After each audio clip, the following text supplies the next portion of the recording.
जी। अच्छा कासिम भाई, एक शिर्क के मामले में ना एक लोगों को कन्फ्यूजन है, वो ये कि शिर्क के बारे में है कि जब तक जो भी गुनाह इंसान करे ना, बाकी जो भी गुनाह अल्लाह ताला उनको माफ़ कर देगा, लेकिन एक वाहिद गुनाह जो है वो शिर्क है जिसको अल्लाह ताला माफ़ नहीं करेगा। तो लोगों के अंदर ये कन्फ्यूजन भी है कि जो पीछे वो करते हैं तो क्या आप वो तौबा करके कर छोड़ दें तो क्या अल्लाह उनको माफ़ कर देगा? जी बिल्कुल कर देगा, तौबा के दरवाज़े तो हर वक्त खुले हैं। तो अब हुआ ये है कि ये दौर ही ऐसा है कि बहुत से लोगों को पता ही नहीं चला कि ये शिर्क और उसकी इक़साम का, तो इवन मुझे भी नहीं था पता। तो वो तो जब अल्लाह ने सारा कुछ सिखाना शुरू किया तो फिर मुझे पता चला, और फिर मैं इस नतीजे पे पहुंचा कि इवन शिर्क से अपने आप को बचाना जो है ना, ये भी एक बहुत मुश्किल काम है। यानी आप ने ज़िंदगी भी गुजारनी है और ज़ाहिर सी बात है ज़िंदा रहना है, तो वो खाना पीना भी है। अक्सर खाने पीने की चीज़ों पे आप देख लें कि वो तस्वीरें बनी हुई हैं और वो हर रोज़ घर में आती हैं।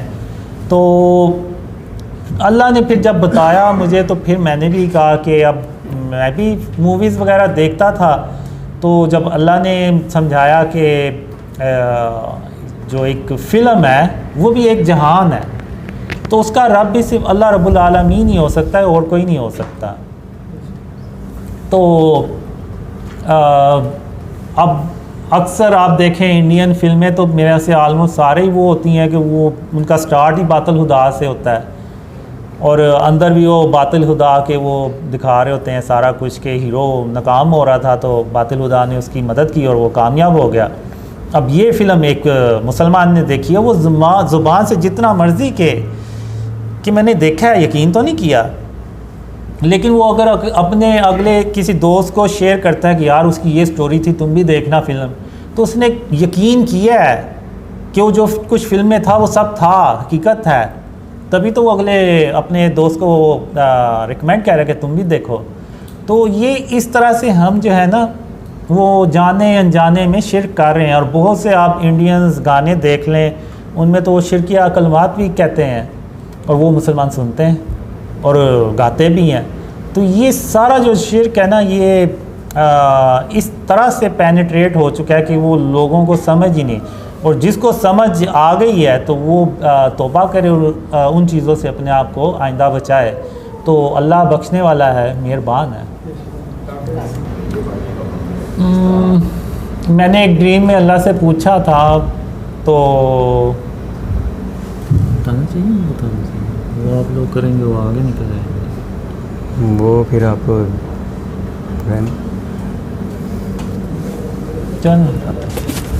तो एक ड्रीम था जिसमें मैं ना काफ़ी कोशिश कर रहा होता हूँ कि अपने आप को अच्छा मुसलमान बनाऊँ, तो फिर भी वो मेरे से ना मुश्किल हो रहा होता है। तो मैं अल्लाह से कहता हूँ कि अल्लाह मैं ऐसा ही हूँ जैसा हूँ, अब तेरे सामने हूँ, तो तू मुझे कोई ऐसी बात बता कि जिसके करने से तू मुझे कभी अकेला ना छोड़े। तो फिर अल्लाह ने कहा कि कासिम तुम ये 3 काम करते रहो, तो मेरा तुमसे वादा है कि तुम जिस जहान में भी होगे, जहाँ कहीं भी होगे, मैं तुम्हें कभी अकेला नहीं छोड़ूंगा। पहला काम अल्लाह कहता है कि कासिम शिर्क और उसकी इक़साम से अपने आप को बचाते रहना, और कासिम इस गलत फहमी में कभी ना रहना कि मैं क़यामत के दिन शिर्क माफ़ कर दूंगा, और कासिम इस गलत फहमी में कभी ना रहना कि क्या मैं क़यामत के दिन शिर्क माफ़ कर दूंगा। शिर्क के अलावा मैं जिसके चाहूँगा गुनाह बख्श दूंगा। तो अपने आप को हर हाल में शिर्क और उसकी इक़साम से बचाना है। और दूसरा अल्लाह ने कहा कि सुबह शाम मेरी यानी अल्लाह रब्बुल आलमीन की तारीफ़ और उसकी तस्बीह करते रहना। और तीसरा काम अल्लाह ने बताया था कि हातिमुन नबिय्यीन मोहम्मद सल्लल्लाहु अलैहि वसल्लम पे दरूद और सलाम भेजते रहना। तुम ये 3 काम करते रहो तो मेरा तुमसे वादा है, तुम जिस जहान में भी होगे, जहाँ कहीं भी होगे, मैं तुम्हें कभी अकेला नहीं छोड़ूंगा। तो ये 3 काम अल्लाह ने ना एक ड्रीम में बताया। ये ड्रीम शेयर किया होगा? ये ऑलरेडी शेयर है। मेरे ख्याल वो हमजा के साथ पॉडकास्ट में। अच्छा, इसके तो शॉर्ट्स भी बने। डॉक्टर इसरार का एक लेक्चर है शिरके खफी पे पापा की शायद इसका मफहूम है कि आप सारा ज़माना लोगों को देखा जाएगा अपने नफ्स को इलाज नफ्स को इलाज है। शिरके खफी ये होता है कि अगर आपके दिल में हर टाइम सुबह शाम माल माल माल आ रहा है तो आपको खुदा माल है, वो अल्लाह नहीं है। इसके बारे में क्या कहें शिरके खफी के बारे में? मतलब आपकी हमारे जब तक हमारी सोच के 24 घंटों में अल्लाह की ज़ात अगर नहीं आ रही तो हर टाइम माल आ रहा है तो उसके अलावा माल के पीछे अल्लाह के पीछे तो शिरके खफी कहते हैं। डॉक्टर साहब लेक्चर वगैरह से इसके बारे में आप क्या कहें? अब देखें कि शिर्क जो है ना वो ऐसे ही है जैसे एक काली स्याह रात में काले स्याह पहाड़ के ऊपर काले पत्थर के ऊपर चुंटी चल रही है और उसको अंधेरे में जितना पहचानना मुश्किल है उतना ही मुश्किल वो शिर्क को पहचानना है। तो हो सकता है कि ऐसे ही हो कि जिसके ज़हन में है ही सारा कुछ माल, तो ज़ाहिर सी बात है उसके दिल में दुनिया की मोहब्बत है, आखिरत का कुछ भी नहीं है। और अगर दुनिया की मोहब्बत है तो जाहिर सी बात है उसने अपने घरों में कुछ ऐसी चीज़ें भी रखी होंगी जो यानी डेकोरेशन और आर्ट के नाम पे स्टैचूज़ वगैरह, तो जाहिर सी बात है वो ऑटोमेटिकली वो शिर्क की तरफ तो वो चले गए। तो जी ऐसा पॉसिबल है जी। कुछ लोग आते हैं जब एक दफ़ा देखा माई आई थी मेरे पास तस्वीर लेकर आई ना खाना कबा से मस्त की उन्होंने दी, मैंने कहा आपके पास रख लें, मैं अल्लाह पे यकीन रखता हूँ, ऐसे ही मैं अल्लाह का बहुत करीब हूँ। इसके बारे में क्या है, कोई चीज़ मस्त हुई किसी से ऐसे हुआ, काफ़ी लोग ऐसे किसी पकड़ा देते हैं आपको, जरा कोई लोग कड़े पहन लेते हैं, कुछ लोग कैसे कमीज पहन लेते हैं। इस बारे में क्या है, ये भी शिर्क लोग किस्म में ही है, तावीज़ तो किस्म नहीं आता नहीं, तावीज़ वगैरह तो जाहिर सी बात है वो भी उसी चीज़ में ही आती है कैटेगरी। चीज़ मस्त की हुई है, मतलब तस्वीर है अगर तरह का बगदा मस्त की हुई है या मस्त के बाद टच करके लिख रहे हैं वहाँ से कि आपके लिए इसका गिफ्ट है, उसके बारे में क्या कहेंगे? मेरे ख्याल से आप वाली बात बिल्कुल सही है कि अल्लाह पे भरोसा रखना चाहिए, इन चीज़ों पे नहीं।